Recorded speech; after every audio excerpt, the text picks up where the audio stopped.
Hello सभी को नमस्कार। मैं सुधीर सर फिर से अपने चैनल भेल क्लासेस में आप लोग को दिल से स्वागत करते हैं। आज हम आपको जो बताएंगे ये क्लास 10 का हिंदी जो है 100 नंबर पूछते हैं। हिंदी पर केयर बच्चा नहीं करते मगर 100 नंबर पूछते हैं। आज आपको हम पूरा हर एक चैप्टर बाय चैप्टर बताएंगे।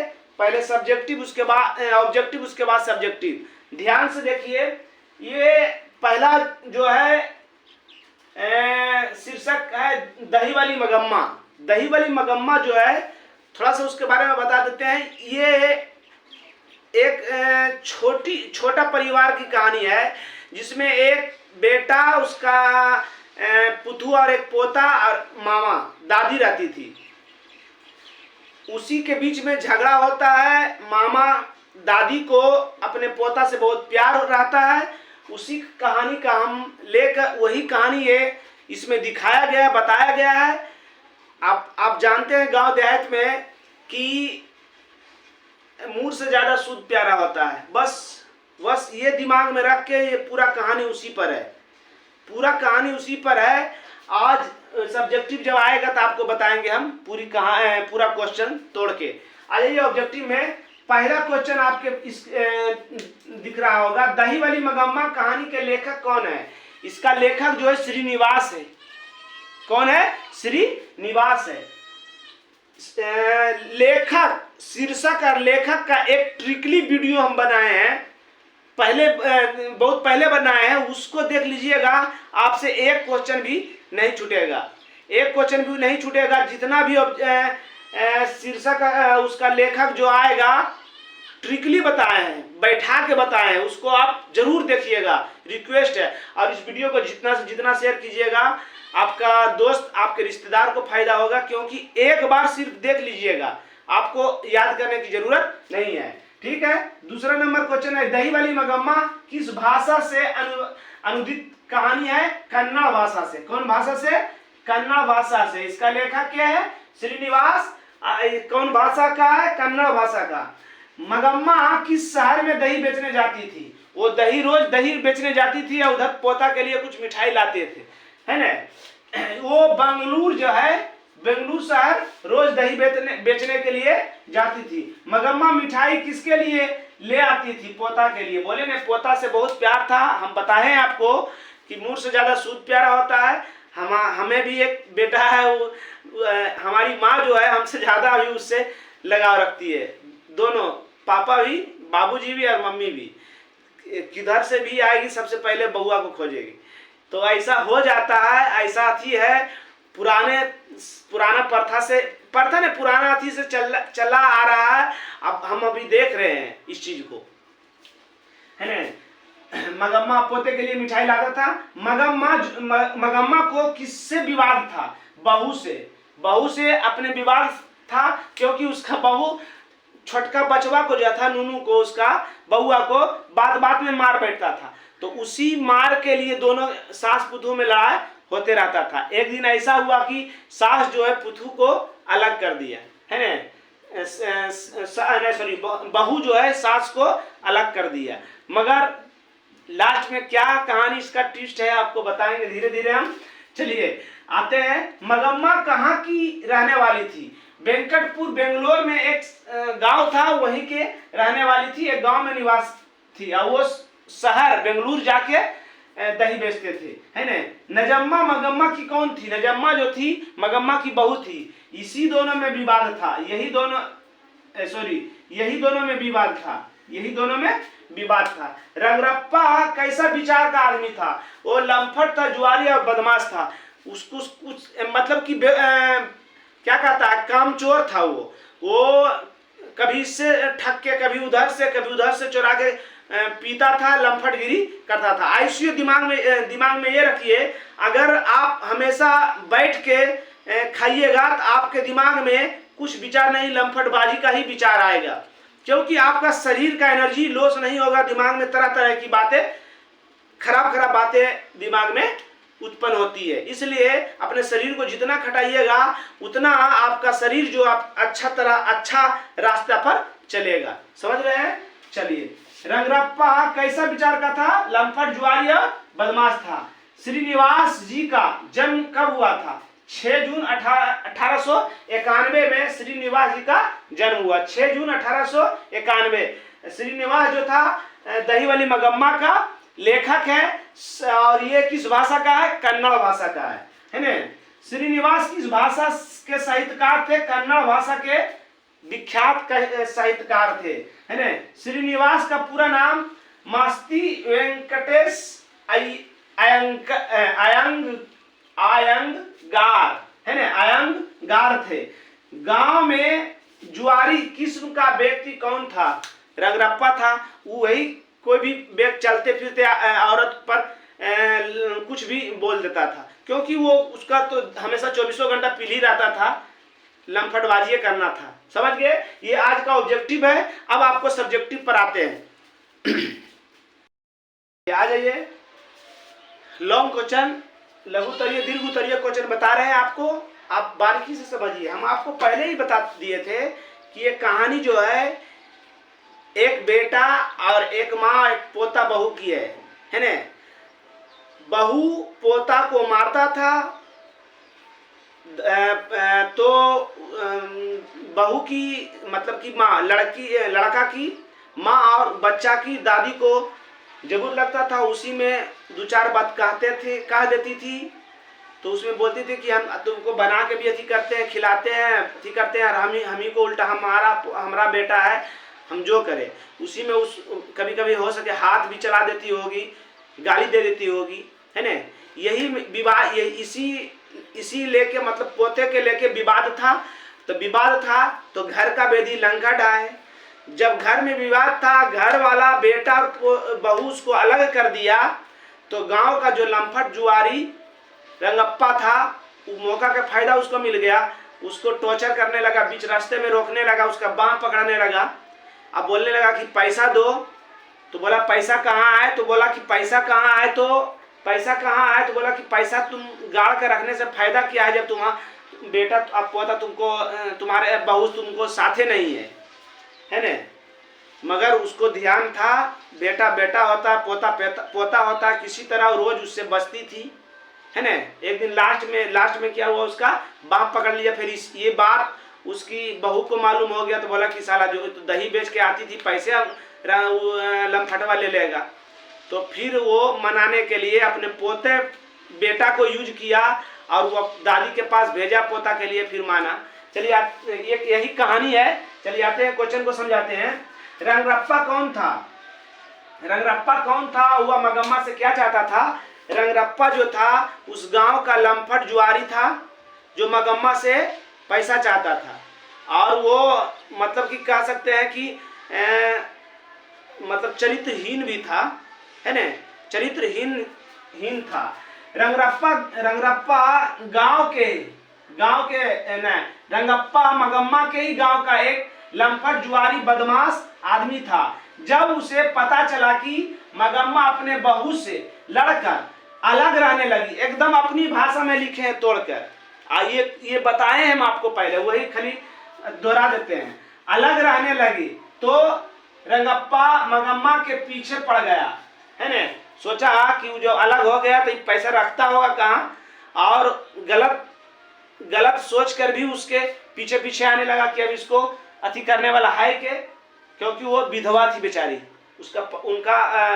उन माता का पति नहीं था, है ना। पीछे पड़ गया। एक दिन रास्ते में हाल चाल पूछकर बोला कि हमें पैसा की जरूरत है, हमें दे दो, हम कुछ दिन के बाद लौटा देंगे, जरूरत है दे दो, हम लौटा दूंगा। तो मगम्मा बोली कि पैसा कहाँ है? तो रंगरप्पा बोला कि पैसा यहाँ वहाँ गाड़ कर रखने से फायदा क्या है। पर मगम्मा उस दिन उसके बातों को ध्यान ना देकर घर चली आई, जल्दी घर चली आई। दूसरे दिन क्या हुआ? दूसरा दिन हुआ, अमराई के पीछे रोका और उसकी बाँह पकड़ा। चरित्रहीन बोले थे आपको, बाँह पकड़कर उसको बैठा लिया, पकड़ ली, और बोला कहाँ, मतलब कि पीछे रोक कर उसकी बाँह पकड़कर और बोला कि कहाँ जा रही है, कहाँ जा रही है, देखो छूट गया, कहाँ जा रही है, बैठो मगम्मा जल्दी क्या है, कहाँ लपकी जा रही है, बैठो जल्दी क्या है। दरअसल रंगरप्पा लालची और लम्फट दोनों था। लालची भी था, उसका पैसा का भी अथी था कि तो पैसा बेच के आता है तो बहू से लड़ा हुआ तो रखता होगा कहाँ, तो हम लेते हैं। और चरित्रहीन गलत नजरिया से भी उसका पीछा भी किया। दरअसल रंगरप्पा लालची और लम्फट दोनों था और मगम्मा को छोड़कर छेड़कर पैसा चाहता था। समझ गए अच्छी तरह से। चलिए आ जाइए दूसरा क्वेश्चन। चलिए आ जाइए दूसरा क्वेश्चन। बहू ने सास को मनाने के लिए कौन सा तरीका अपनाया? एक ही तरीका हो सकता है, वो पोता। पोता ही जरिया था बहू को सास को पुनः अपने घर लाने का, क्योंकि विवाद दोनों के बीच इतना हो गया था और मगम्मा काम करने वाली किसी का बात काहे सहेगी, क्योंकि खुद काम करके जितना वो खाती थी उससे ज़्यादा कमा कर ला के देती थी, तो बर्दाश्त नहीं करती थी कि और अलग हो गई थी। तो दोनों के बीच मिलाने का एक ही रास्ता था, वो पोता। याद रखिए, एक चीज़ यादिए कि अगर घर में नोक झोंक चल रहा है, अगर बच्चा आ जाने से उस घर में नोक झोंक खत्म हो जाएगा, क्योंकि बूढ़ा बूढ़ी जो है ना उस बच्चा में बच्चा को खिलाने में उसका टाइम व्यस्त हो व्यस्त मतलब बीत जाता है। समझ गए। कहीं से भी आएगा तो सबसे पहले उसको नजर पड़ेगा, उसी को बुलाएगा, उसके पास जाएगा, उसी में व्यस्त हो जाएगा, है ना। तो बच्चा एक ऐसा चीज है जो घर की बेचैनी को चैन में बदल सकता है, खुशियों में बदल सकता है। यही काम यहाँ हुआ कि मगम्मा के बारे में जाना कि रंगरप्पा हमारा सास के पीछे पड़ गया है, तो जो पैसा कमा के लाती है, पैसा एक ऐसा चीज है, बाप बड़ा ने भैया सबसे बड़ा रुपया। पैसा एक ऐसा चीज है कि किसी को भी लोभ बढ़ जाएगा। सोचा कि रंगरप्पा हमारा सास से पैसा ले लेगा, कहीं नहीं गुस्सा में है वो दे भी दे, तो उसको मनाने के लिए अपना बेटे को उसके पास भेजा कि तुमको दादी तो बहुत मानती थी। अब बेटा भी बार बार लड़ाई भी हो गया, उसके बाद जाती थी, मगर इसको मार के बांध के रखता था कि आज के बाद नहीं जाना। तो बेचारा नहीं जाने लगा, वो बचवा गुतरुआ। तो जैसी वो उसका मैया बोला कि जाओ, तुमको दादी मिठाई देती है ना, जाओ अपने दादी के पास। तो ये बातियाँ सुनने के लिए वो तथी था कि जैसी बोले वैसी सुना, वैसी दादी के पास दौड़े चली गई। और दादी भी उसे चाहता था। एक और ही भी डर था, जो रात में सोती थी ना, तो क्योंकि उसका पति नहीं था तो लगता था उसको कि कहीं यहाँ पर भी रंगरप्पा ना आ जाए, क्योंकि एक मर्द कोई मर्द नहीं है साथ में। तो बचवा जब था ना, तो उससे वो उसका हौसला ज़्यादा कि है मेरा पोता तो है। सोचो छोटा था मगर उसका उस पर भरोसा था एक मर्द का, वो होता है पोता। समझ रहे हैं। तो बस रहने लगी। दादी भी उसके लिए बेचैन था, दादी भी रखने लगा। एक दिन जिद किया कि बचवा कि हम भी बेंगलोर चलेंगे। कितनों मनाया, नहीं माना। मैं उसके जिद के सामने झुका। दादी झुकेगी भी बच्चा के सामने। हमारा बेटा है मतलब कि अगर स्क्रीम बला जाए तुरंत दादी को नोचने लगती है। वो जानती है कि नोचेंगे दादी को तो खिलाएगी। किसी जैसी वो आवाज़ दिया स्क्रीम वाला, वैसी उसको नोचने लगती है। सोचिए अभी 1 साल का है मगर इतना उसको अथी हो गया है। तो उसी प्रकार तब उसका जीत के सामने झुका और उसके बाद चली गई लेके उसको, जबकि एक माथा पर टोकरी था, बगल में बच्चा। बहुत मुसीबत से उसको ले गया और इस लिहाज से भी ले चल गया कि कोई देखेगा तो बच्चा है ना। उसके बाद देखा उसका बेटा बहू, तो बोला कि ऐसा कैसे काम चलेगा माँ, मतलब आप काफ़ी परेशान हो गए हैं बच्चा को लेकर, इसलिए आप घर में ही रहिए, क्योंकि पैसा का लोभ था। उसको बोली कि जो गलती हुआ, जो उस दिन गलती हुआ, हमको माफ़ कर दीजिए दोनों बहू और बेटा। तो सोच रही थी कि हम कैसे बोली, ताकि क्यों उसको डर था रंगरप्पा से। सबसे ज़्यादा बेचैनी इसी बात के उसके दिमाग में खटक रहा था। तो माफ़ी मांगा, बेटा बहू साथ में रहने लगी। फिर मगम्मा के बाद नजम्मा जो बेंगलुरु जाके दही बेचने लगा। यही है इसमें। बहू को जब पता चला कि रंगरप्पा उसकी सास के पीछे पड़ गया है, तो उसके कान खड़े हो गए। कहीं सास के रुपये पैसे रंगरप्पा ना ले ले, यह बात जानकर हुआ बेचैन हुई। हो गई। तब उसने एक योजना बनाई, एक नीति बनाई और अपने जान रही थी कि अब पोता से बहुत प्यार करती है, और अपने बेटे को कहा कि जा दादी के पास, तुम्हें मिठाई देती है ना, अगर मेरे पास आया तो पीट दूंगा, तुम्हें मारूंगा। मार के डर से भूत डराता है, बच्चा दौड़ के चली गई। अब तो चाहता था भी, तो बच्चा अपने माँ के बात सुनकर अपने दादी के पास आकर रहने लगा। मगम्मा भी उसे चाहती थी। एक दिन पोता जिद कर बैठा कि मैं भी बेंगलुरु चलूंगा। पोते के जिद के कारण उसे भी ले गया। फिर बहू और बेटे ने मगम्मा के पास आकर उस दिन जिस दिन लड़ाई हुआ था, गलती की माफी मांगा। तो मगम्मा खुशी खुशी बहू बेटे को माफ कर उसके साथ रहने लगा। समझ गए? चलिए नेक्स्ट क्वेश्चन। ये अगला क्वेश्चन है आपके स्क्रीन पर। मगम्मा का चरित्र चित्रण करें। मगम्मा जो था, दही वाली मगम्मा कहानी के नायिका है। वो शक्तिशाली सम्मानित एक भारतीय नारी जैसा है। कामचोर नहीं, काम मेहनत करने वाली नारी है ना, मेहनत करने वाली नारी है, जो दही बेचकर अपना भरण पोषण करने के साथ साथ अपने बेटे, बहू और पोते का भी ख्याल रखती थी और उसे मदद करती थी। समझ गए? उसके बाद क्या हुआ कि पोते को लेकर और अपने पोते के साथ साथ दूसरे बच्चों से भी उससे लगाव था, उससे भी दूसरे बच्चों को भी प्यार करती थी। बहू जो है इसके पोते को पीटता था, उसके मारती थी, तो ये नहीं मारने के लिए कहती थी। इसके लेके बेटे और बहू से लेकर मगम्मा में विवाद हो गया, और विवाद ऐसा हुआ आखिरकार बहू और बेटे दोनों इसे अलग कर दिया। मगर ये स्वाभिमानी औरत थी, एक भारतीय शक्तिशाली औरत थी, मतलब निफिक्र होकर, क्योंकि खुद काम करके खाने वाली महिला थी। तो अलग हो गई। अलग होकर वो रोज दही बेचती थी और खाती थी। एक दिन जब जाना कि ये अलग हो गई, तो गांव का लंपट जुआरी रंगरप्पा जो था, इसका पीछे लग गया, मगर उसकी जाल में कभी नहीं फंसी। उससे हमेशा उसकी बातों में ना फंसकर उसकी जाल से बाहर निकल जाती थी। जब इसके बहू और बेटे को पता चला इस बात को लेकर, तो पोते को भेजा तो क्योंकि ये सम्मानित औरत किसी को भी तुरंत क्षमा कर देती थी। बेटे बहू आया, ऐसे माफी मांगा तो उसको क्षमा कर दी। और फिर क्षमा करने के बाद फिर उसे साथ रहने लगा, उन लोग के साथ रहने लगा। पोते से भी लगाव था उसको ज़्यादा, इसलिए सबसे पहले पोते को ही भेजा। इसको मनाने के लिए पोता ही एक टॉनिक था। समझ गए? चलिए पढ़ते हैं, आइए। मगम्मा दही वाली मगम्मा कहानी का नायिका है। कर्नाटक के गांव की भारतीय नारी है।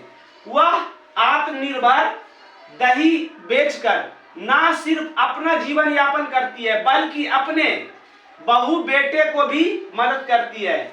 मगम्मा बहुत ही विचारित महिला है, जो अपने के साथ साथ दूसरों पर भी विचार करके और अपनी मीठी आवाज से दही सबको बेचती थी, तो इससे सब लेता था। विचारित महिला है, वह सभी से मीठी आवाज में बात करती है। वह स्नेहमयी और स्वाभिमानी महिला है। वे अपने पोते के साथ साथ दूसरे बच्चों को भी प्यार करती है। जब उसकी बहू पोते को पीटती थी तो उसे मना करती थी। इसी बातों को लेकर बहू बेटे से विवाद हो गई। अंततः मगम्मा को अलग कर दी और वह अलग रहने लगी, क्योंकि मगम्मा मेहनत कर खाने वाली महिला थी, तो किसी की बात क्यों बर्दाश्त करती। जब मगम्मा अलग रह रही थी, तभी रंगरप्पा उस पर अपने बातों में फंसाना चाहती थी। उसके जाल में ना फंसाना चाहती थी, लेकिन कभी भी मगम्मा उसके जाल में ना फंसी थी, उसके जाल में ना फंसी थी, है ना। मगम्मा सम्मान की भूखी थी, इन्हें क्योंकि मेहनत करने वाले हमेशा सम्मान की भूखी रहते हैं, सम्मान की भूखी थी। यही कारण है कि जब बेटे बहू उसे क्षमा मांगी तो क्षमा मांगने के लिए आई, क्षमा मांगी तो सम्मान पूर्वक उसे माफ कर उसके साथ रहने लगी, है ना, उसके साथ रहने लगी। समझ गए इसका चरित्र है। लास्ट में लिखिएगा अंततः या इस प्रकार मगम्मा एक क्या कह सकते हैं, आत्मनिर्भर, स्वाभिमानी, शक्तिशाली भारतीय नारी, मतलब सम्मानित भारतीय नारी जैसा थी। समझ गए। चलिए अब जो है इस जो भी क्वेश्चन आएगा वो सब क्वेश्चन बना दीजिएगा। जैसे वो आपसे क्वेश्चन करेंगे मगम्मा की बहू के साथ किस बात के लेकर विवाद था, तो मगम्मा की बहू और मगम्मा के बीच किस बात को लेकर विवाद था, तो वही पोते के बात के लेकर विवाद था। बहू को पीटती थी तो मगम्मा मना करती थी, पीटती थी, मना करती थी, इसी बीच में दोनों में तू मैं होता था। आखिरकार उसी के कारण उसको अलग कर दिया गया।